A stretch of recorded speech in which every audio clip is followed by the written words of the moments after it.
Welcome everyone to this webinar, Favorite Apps to Use with Book Creator. My name is Monica Burns. I'm really excited to be joining you today for this webinar. I'm gonna kind of wave hello as my video is small there and then kind of turn that off so that we can focus in on the big screen. So you should be able to see my screen. If you can just let me know, yeah, Monica, I can hear you. I can see your screen where it says favorite apps to use with Book Creator. You can place that in the chat area just to let us know that we are good to go.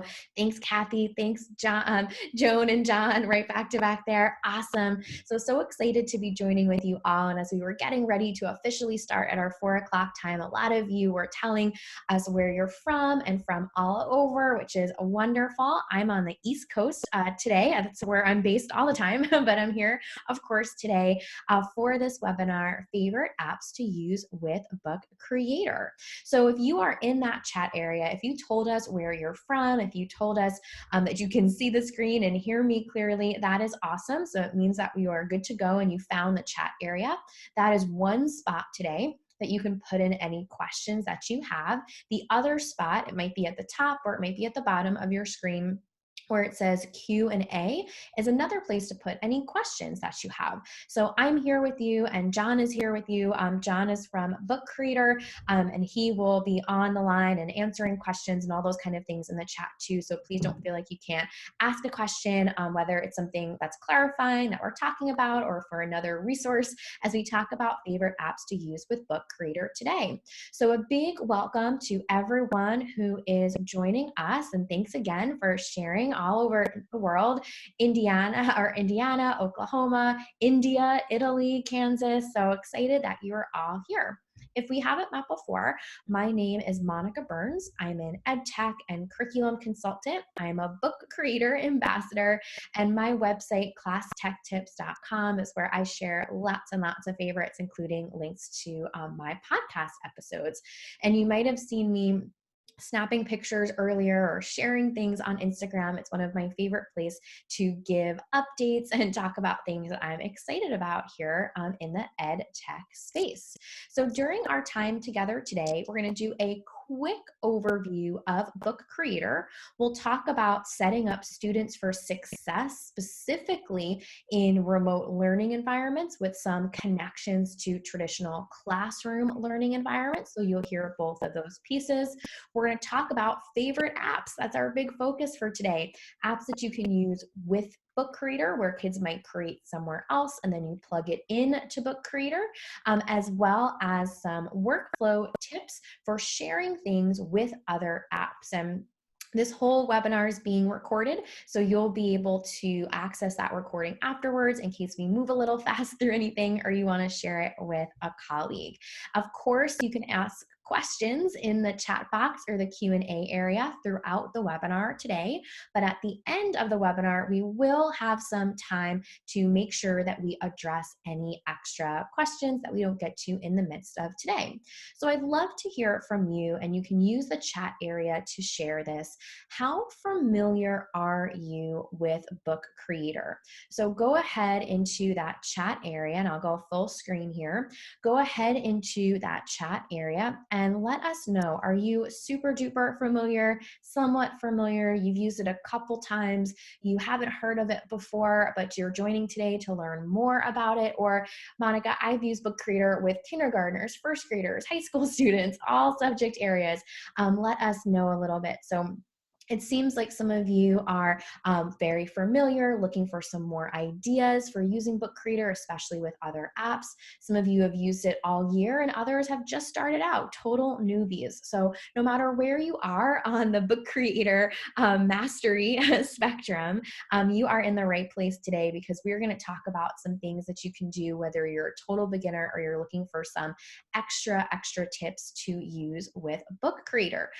We are going to do a quick overview, but if you get stuck at any point or I move through a little fast, I'm going to point out Book Creator's YouTube channel today, and there's lots of getting started resources there. That way, of course, you can ask questions because we're all together, but just know that that is there for you. So a couple remote learning resources from Book Creator I want to make sure you know about. They have an ebook resource full of activities that are customizable and really fantastic for sharing with families.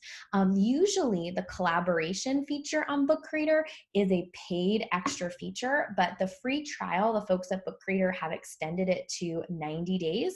And so you can jump into that right away. That's part of their support with schools that are closed for COVID-19. And of course, Book Creator is hosting lots of webinars, just like this one. I've been on, I think this is my seventh Wednesday with you all. We've got two more on the calendar, as well as a special workflow for Book Creator within a remote learning environment, which you'll hear me mention today. So if you are new to Book Creator, just a quick review. It's an open-ended creation tool you can use on iOS, on iPad, on Chrome, or any web browser. I'm going to be on my Chrome web browser on my MacBook today. If you are using the iPad app primarily, there will be some features that are a little bit different than what we're talking about on Chrome. So just something to be mindful of if your screen looks a little bit different than my screen today. So both students and teachers can use Book Creator to create and publish books. There's all sorts of ways that you can use Book Creator to make interactive pages like voice, text, video, images. And today we're going to focus a lot on that and more part, because we're going to look at some embeds, some links, some ways to use it alongside other favorite apps. Now, students of all ages can use Book Creator. I know I've been side by side with students in second grade classrooms as they've used Book Creator, and that high school kids can use Book Creator to create really dynamic types of text. So there's a whole range of things that you can do with it. And when we start off today and talk about that remote learning connection, we'll talk a bit about the teachers, how teachers can create libraries for students, which will be just important with that connection piece that we talked about today. So open-ended creation tool, meaning you've got a blank canvas to do anything you want inside the pages. Both students and teachers can be the creators. So I'm hoping you'll want to create a book alongside me today. You can make interactive pages with a combination of different types of media. Kids of all ages can use Book Creator, and teachers can create a library and invite in their students, which is what we'll start off thinking about first today. So today we're focused on favorite apps for Book Creator. This isn't a social studies or science or math webinar, right? There's so much you can do with Book Creator, and you'll hear me share examples that bounce around in different subject areas and grade levels.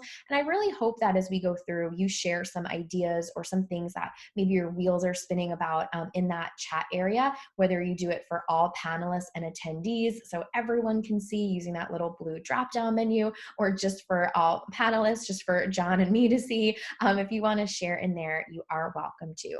Now, we are going to talk about using different apps with Book Creator, both inside and outside of the classroom. I want to make sure that I share some outside of the classroom strategies for workflow today, especially because many schools are still closed, and some schools are making preparations for potential closures for the fall. So I want to make sure you have what you need in order to use Book Creator in outside of the classroom learning environments. So today you're going to watch me set up a teacher account. I'm going to share a login with you, right? It's just, I'll point that out to you. That's the same sort of login that you would want to share with families. So you set up your teacher account just like we will, then you'll share those login protocols with families. So that might be something like, here's the QR code to scan and join our library, or here's the link that you have to go to first before you sign in. So sharing whatever protocol is best for your group. And then you can check in on student books that are right there inside the library. So lots of things that you can do with Book Creator outside of the classroom, and you'll hear me make connections to that today. I do want to make sure that I have a note, and this is something that we've been talking a lot about, and if you've been with me on other Book Creator webinars or other webinars this spring, you know it's something that I want to make sure to acknowledge and start off with. The levels of access that the families you work with might have. You have a sense of that now that we're in, we've been a few months into this sudden shift to learning at home, right? We know that not everyone has access to things, that you might have students who are babysitting siblings during the day, and family priorities have shifted a bit. So you will want to position this resource in the way that is the best fit for your families and your students, whether it's sharing ideas, like this is a great thing you can do if you want to, or sharing expectations, like this is something we're all doing, let me know how to support you. Whatever it is that you want, bring into those conversations, I just want to make sure we acknowledge that together and have that as a place where we're starting from as we talk about the use of digital tools at home and what support we might want to make sure families have as well.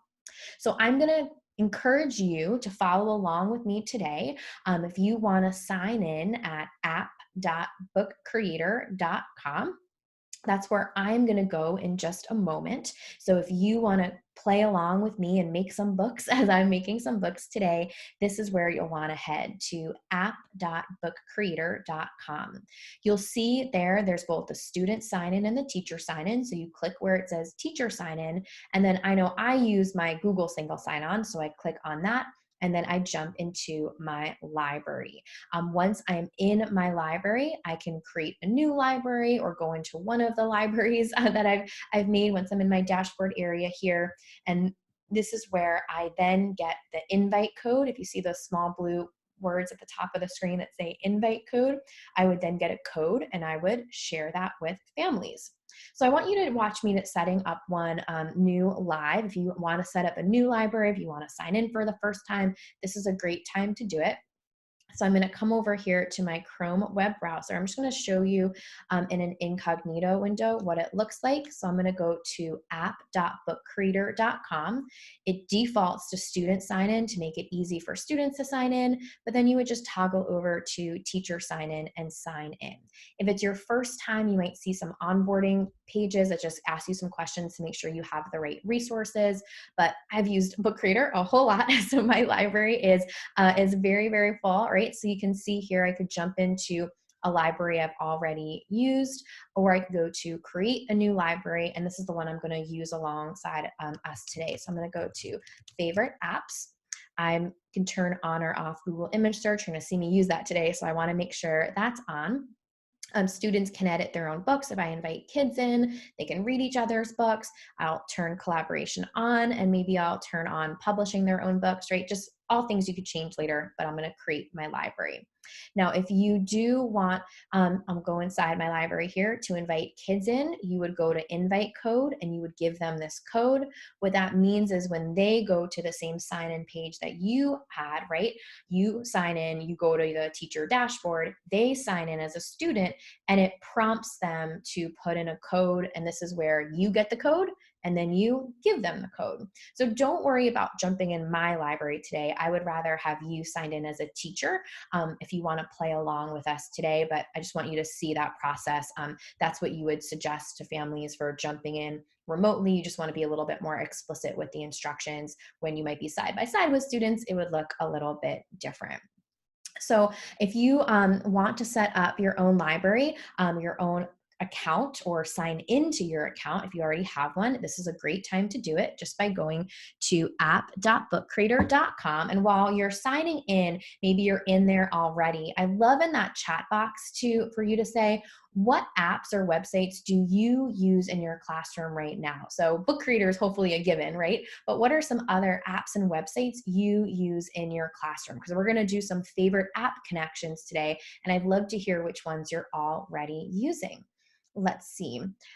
KidBlog and Puppet EDU and Flipgrid and Nearpod and Seesaw, also awesome. Epic, Quizlet, Spark, Edpuzzle, Kahoot, great. So this is wonderful. Look at this wild list, right? So many great things that you are using with your group, and you're going to hear me mention a lot of these ones today. If I don't mention it, just means that you will have your own examples that you might bring it together with Book Creator, but glad to see so many familiar favorites right here on the list.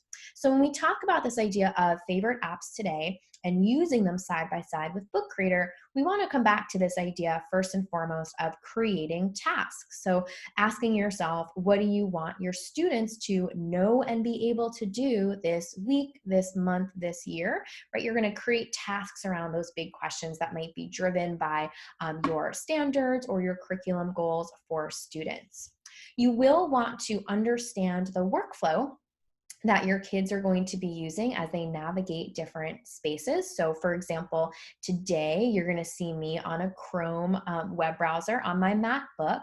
I'll be able to add pictures that are saved to my Google Drive. I'll be able to add pictures that are saved to my actual device. So knowing that you have a device with or without a webcam, if kids are adding with the camera, if they're using an iPad, if it's connected to Google Drive. So just understanding all the connections between the different devices that you use is going to be important as we go through today. And you'll hear me mention that as we look at some specific examples. Now, this term of app smashing, right? So pulling together some different apps, right? It gives students choice. They might be in one place during one part of the day and want to pull in that great thing that they made into Book Creator, right? So that gives them some choice of what their final product's going to look like. It also gives them a chance to make the most of extra features. So there might be a tool that's just very different than Book Creator, but gives kids a way to show what they know. They can then create something in that other tool, whatever it might be, and pull into Book Creator what it is that they made.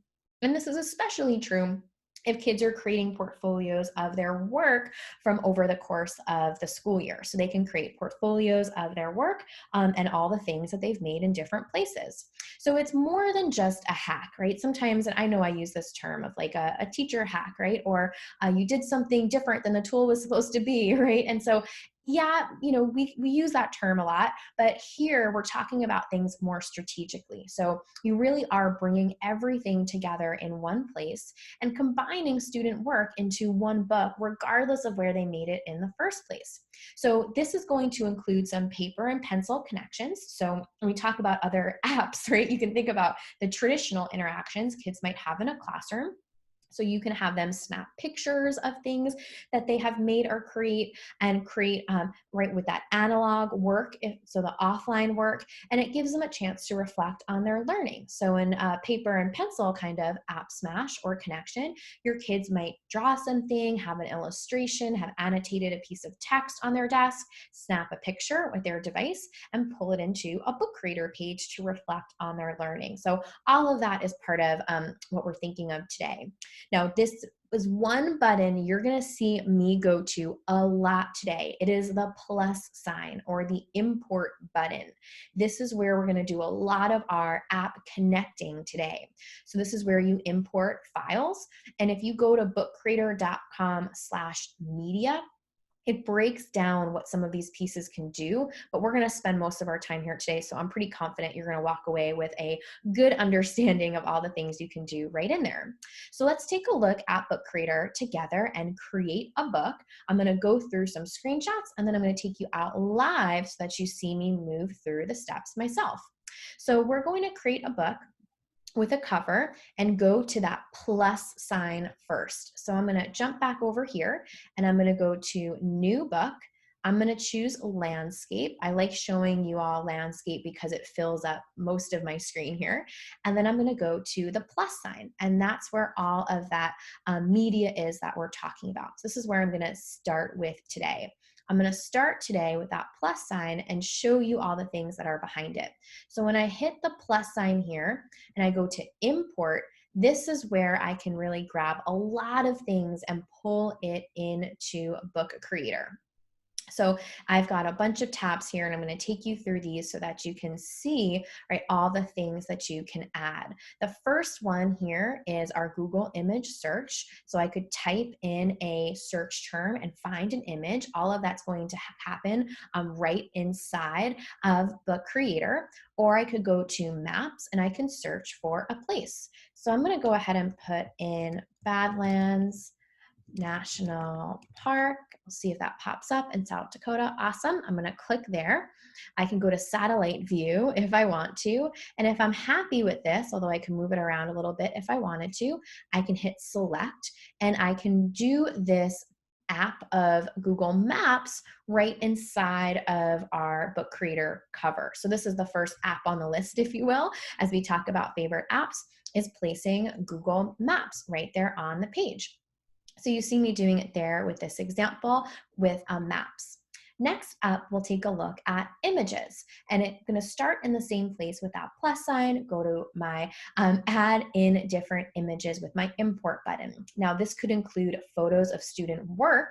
It could include photos from the moment, right? Anything saved on your computer, or screenshots from other apps and websites, which will be a big part of what we talk about today. So I'm going to go to plus sign. I'm going to go to import again. And this is where I could find images or add images from someplace else. So I could go ahead and add a picture from the Badlands here and place this on my page. So I could click on it, hit select. Ooh, let's see, I'll try it one more time. Import Badlands, go to search. I'm going to go ahead, we'll choose this one this time and select, see if that, there we go. And so this will pop it right on the page, so I could add an image that way.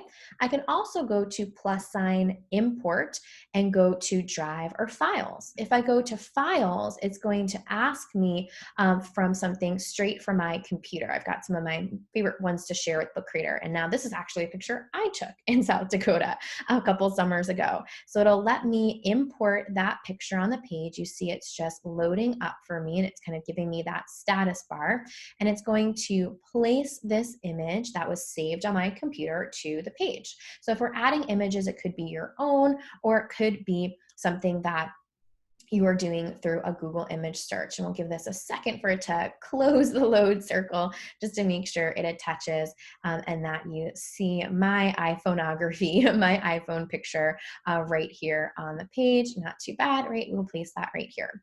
Another option would be to go to the plus sign, import, and go to drive, and then you would connect to your drive and it would let you search for pictures or find pictures that you have right in here. It'll prompt you to do a sign in, to give permission that it's okay, right? And you can then go through here and grab anything from your drive. So totally up to you. Now, if you are looking to add pictures, right, or video, we'll talk more about video as we go through. You can go ahead and choose something just like I did, same picture there, and add it. Or of course, go to that Google Drive connection, connect to your drive, give it the thumbs up, and then you can use the search bar or go through different folders to find something in there as well. Now, when we talked about images, you could also add screenshots. So one tool that you could use is Poplet. You might have kids make a graphic organizer inside of Poplet, take a screenshot and pull that into what they've made. So you would go to poplet.com, have kids create a mind map like the one you see here. This is one that the folks at Poplet have created, so it may look familiar if you've been on their site before. And then you're back here on your book, and you can either drag in of your file if it's saved to your desktop, or you can do just like I did before to the plus sign and then add that screenshot that way, and then it ends up right here on your page. So this is another option. Now, of course, you could do images of any screenshots that you take, right? Another option would be Google Drawings. So Google Drawings, if you haven't used it before, is inside of Google. I'm going to take you out there in a moment. So you can use this open-ended tool. It's great for graphic organizers, combining shapes, and they have a variety of export options. So you see here, I've made a little graphic organizer. I go to download as. I can choose JPEG or PNG, and then I can drag it in or import it with the plus sign onto the page. And if I do it as a PNG with a transparent background, I can even layer it over. So let's go take a look at this other favorite app to use with Book Creator. Here in my drive, I can go to New, More, Drawings, and you'll find it right here. You could also just go to drawings.google.com and it'll open up a brand new one for you if you're already signed in. So here we would go to insert, or we could grab here our shapes. We could put a couple shapes on this plane here. I could go and do a Control-C, Control-V if I want to copy these. I could go to insert, shape, maybe I'll choose an arrow this time and draw it right on top of there. Maybe I'll change the colors and place it like this here, so I could make a flow chart or something inside of Google Drawings, especially if your kids are already in this space. Then go to File, download, and I'm going to choose PNG. The big difference here is that a JPEG file will have a solid background and a PNG file is going to have a transparent background. So if I go to PNG, it's going to download. You see it even pops up down there in my download folder. And now let's head back over to Book Creator. I'm going to make a new page by hitting the arrow, and I could open this picture. So let's go ahead and open it up here. And I could drag it onto the page if I wanted to, or I could go to the plus sign and add it in like I did before. Now this is transparent, which means if I click off of here and go to the eye inspector and change the background of my page to something like this, it is almost see-through, right? So it doesn't matter where I place it, it could go right here on the page. And that's with Google Drawings, which is as a favorite, super versatile, right? So you could use it in lots of different ways. Now, as we keep thinking about bringing things onto the page, right, you've got a bunch of different ways that you might do this. And I've talked about some of the drawing features that are already inside of Book Creator in webinars on the new features that we did last summer. But if you've been with us over the course of the past few weeks, you heard me show off some of the drawing features that are inside of Book Creator too. That might be a great fit for you. You could use the auto draw feature, for example. If I go to plus and then I go to the pen tool, I can choose auto draw. And if I wanted to pull in some shapes, this is going to be my best attempt at a sailboat. Okay, not terrible, right? So I could choose one of these if I wanted to. Auto draw, you would have had to use outside of Book Creator before, but now this app lives inside of Book Creator. So you have that as an option. So using some of these tools separately, right, or the embedded piece is something you can consider. Another option is Spark Post. I love the Spark tools. And so with this one, you can use it as a graphic design tool. You can layer text on images, and there are some branding options as well. So if you go to Spark, and I'll take you out there now so you can see it. If I go to my spark.adobe.com, I'm already signed in with Google Single Sign-On. I can go to create a project. Let's do a custom size graphic. So maybe your kids want to make a cover for the book, or they want to build an infographic in here. They can go to popular sizes like a square and go to next. And this is a free tool. You can sign up at the Spark for Education at spark.adobe.com/edu. What they would do here is they might go in here and they might add text. I'm going to recreate that polar bear one for you. So we'll do polar bears. We'll put this text right there on the screen. I might go here and go to the plus sign and go to photo. And then maybe if I had a polar bear selfie, I could add it here. I don't, so I can go to find free photos and I can add a polar bear photo in here. Let's go ahead and grab this one. I want to pin it to the background and place this right on top. And so I could also go in and add icons if I wanted to. Maybe I'll do polar bear or like a fish or something. These polar bear ones are pretty good. And I could add another polar bear down here on the page. Now this would be a tool that if you wanted kids to make graphics, they could use this first. And this I just got to by going to spark.adobe.com and also using my single sign-on with Google, but you could use a regular email account too. The big thing here is that I can go to download, save this as a JPEG, start my download. It's going to end up in my download folder, just like my other ones from before. So if I come back over here to Book Creator, I'm going to hit done and I'm going to make a new page for this one. Here's my file. I can just drag it right in.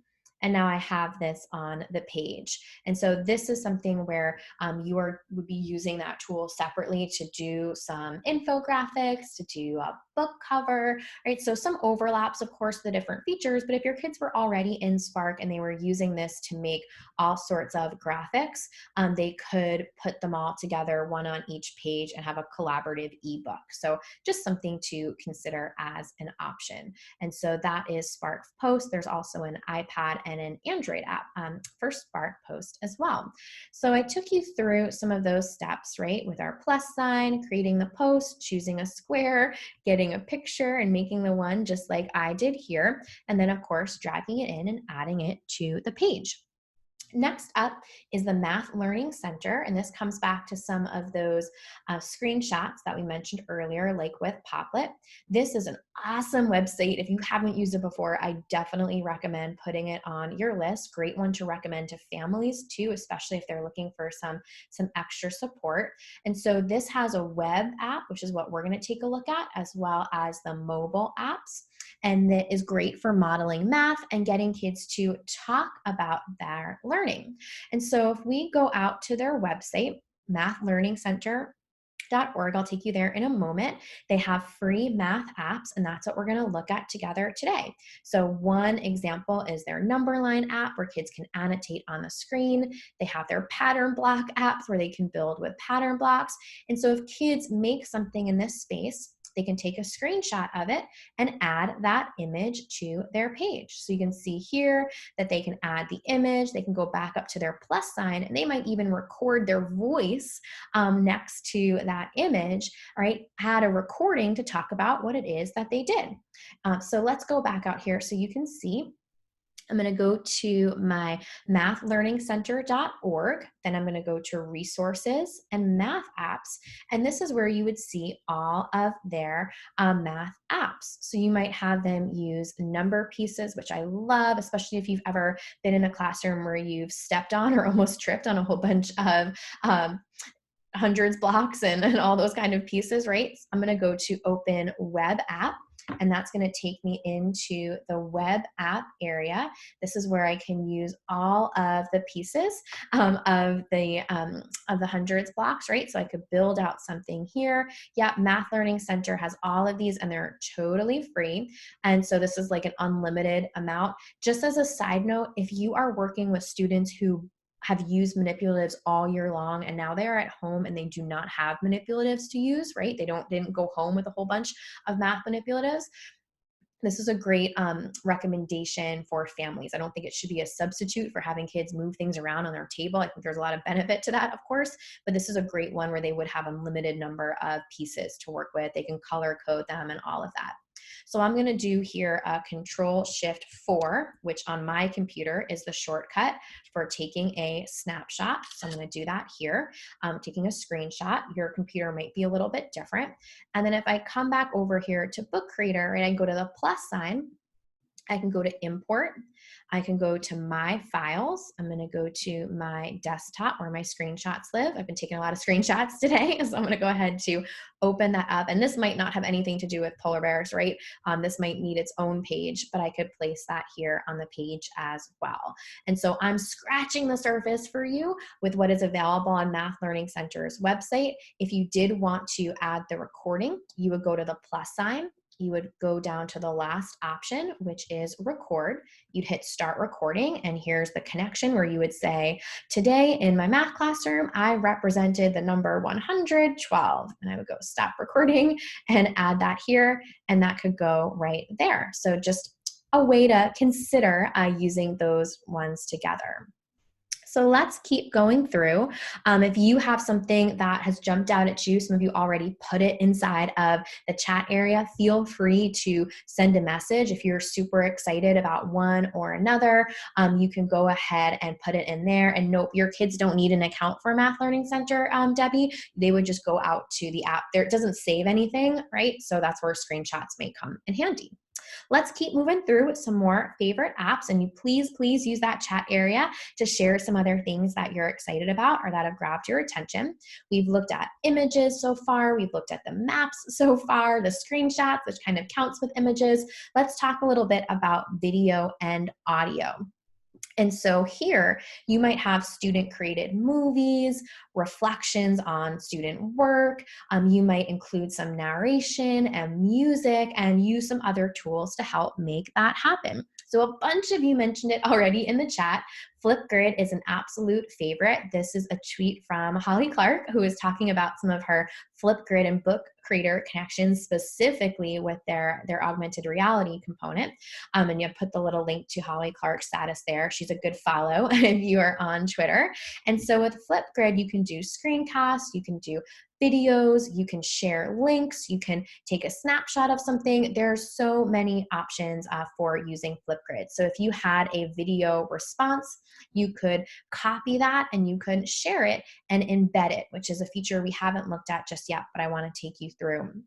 So you can go to the plus sign, go to import, and at the last tab, which we didn't look at just yet, is the embed one. This lets you put an iframe code. If you ever see the embed option when you are exporting something, like maybe it's just a link and then it's the messy link, that's the iframe code.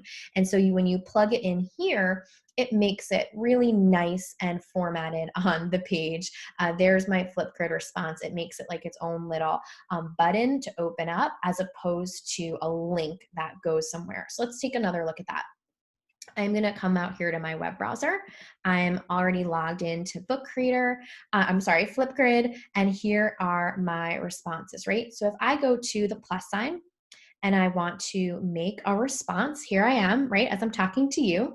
I'm gonna go ahead and record. We'll do our 3, 2, 1. I can talk all about whatever the thing is that I wanna share.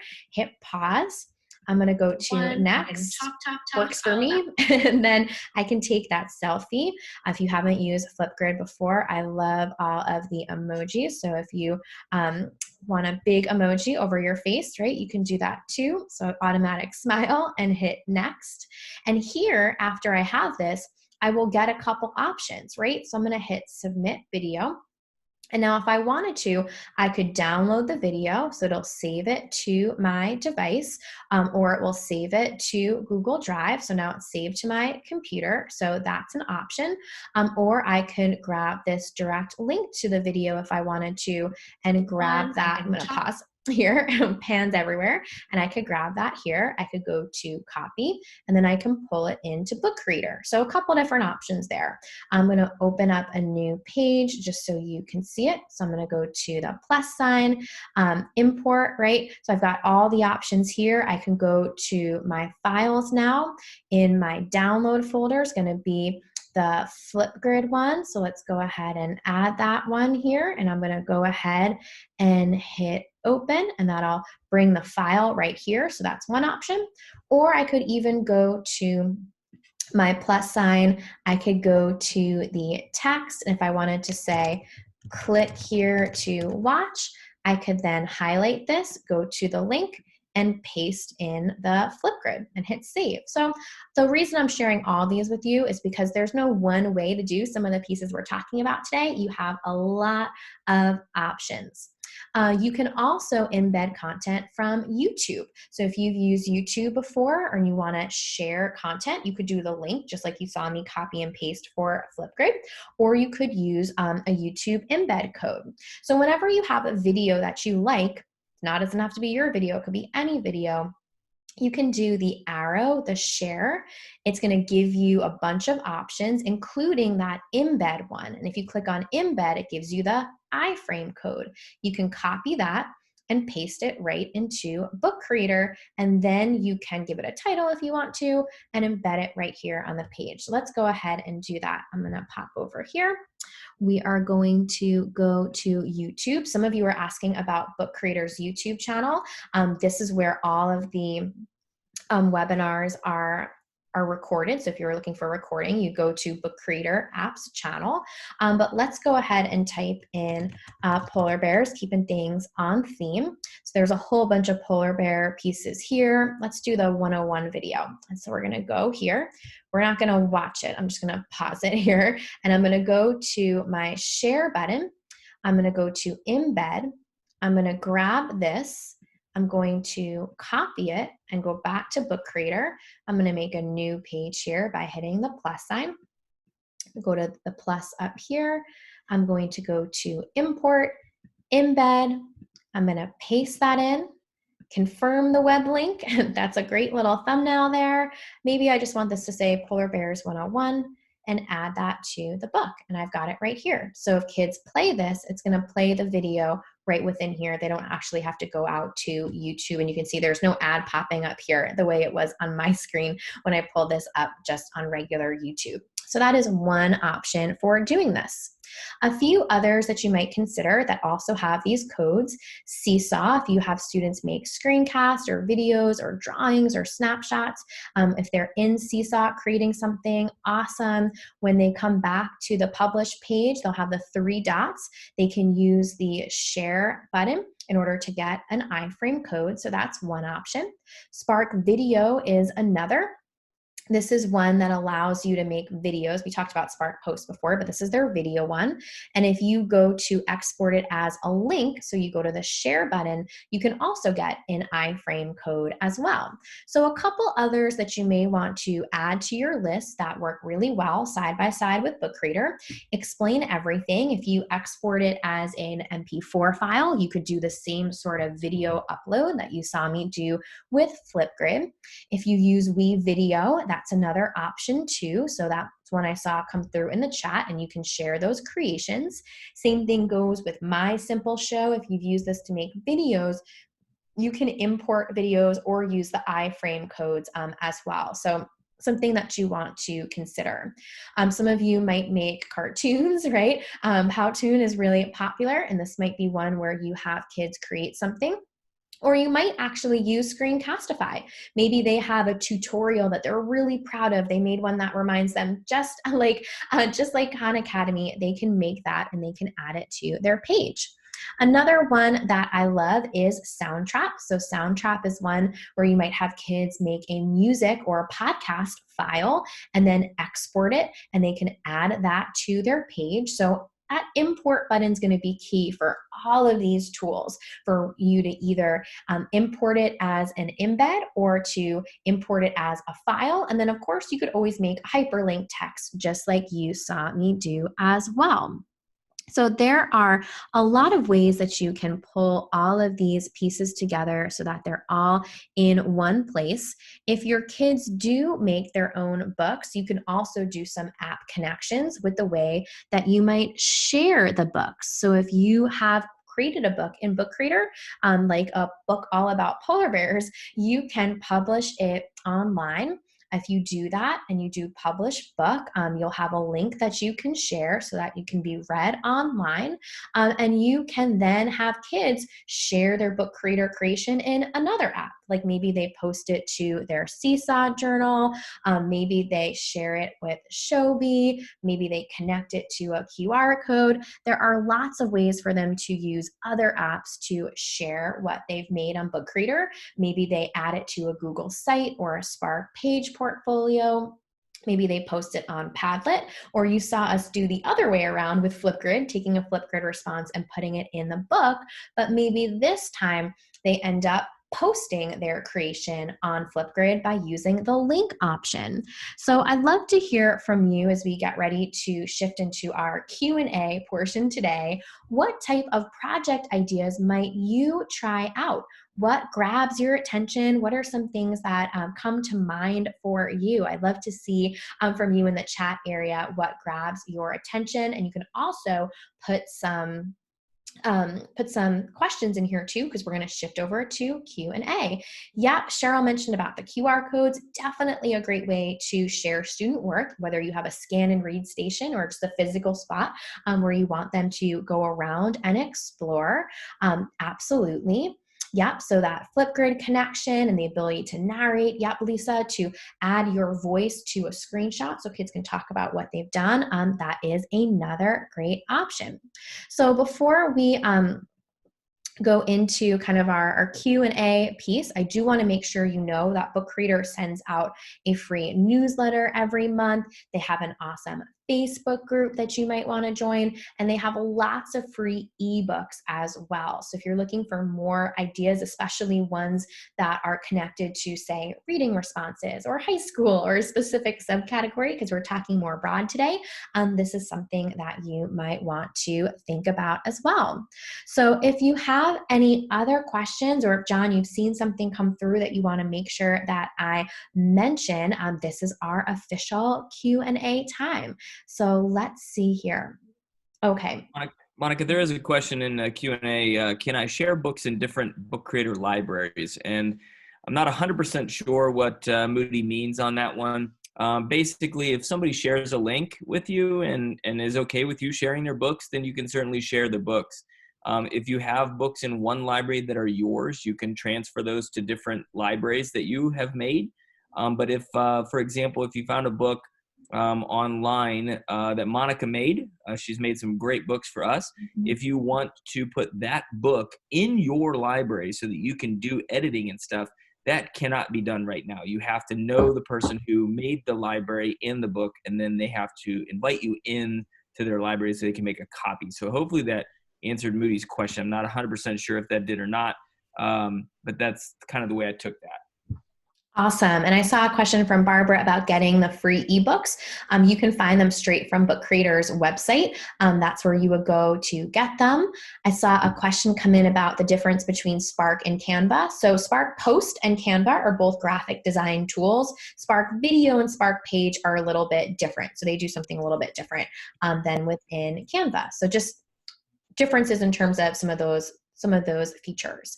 Now we are hosting more webinars this spring. I know John's got a full calendar of them at bookcreator.com/webinars, and I'll be back for the next 2 Wednesdays doing 2 more webinars that we just added to round out May. So hopefully you will come and join us for those. And if you have questions that pop up over the next couple days, right, as you are digesting all this information, you can always reach out to me on social. I know I've been checking my Instagram DMs from a webinar I did yesterday. So I'm at Class Tech Tips on Instagram and Twitter. The Book Creator folks are in both of those spaces as well.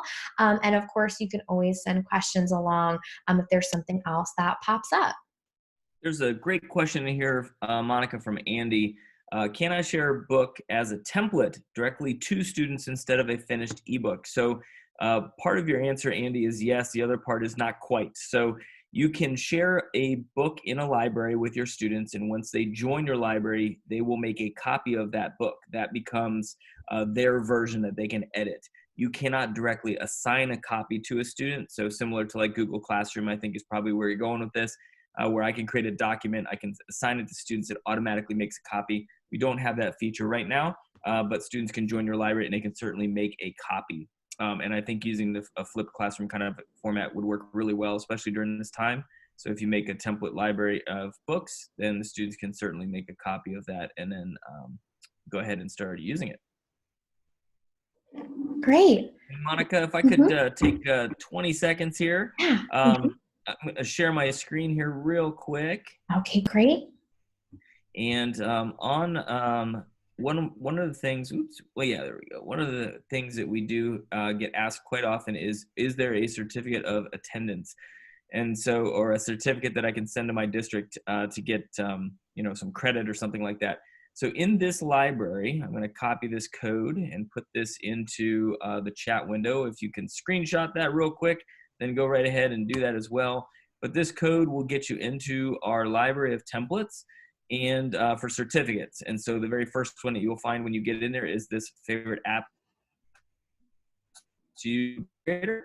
And if you click on that template, once you make a copy, you'll be able to edit this. Okay, so right now you won't be able to edit it, but if you go to the bottom underneath the book, click on this little icon and copy the book, put that copy into one of your own personal libraries, then you'll be able to edit it and you can print it, screenshot it, send it off to your admins or whatever so that you can get credit for attending tonight. So there is that.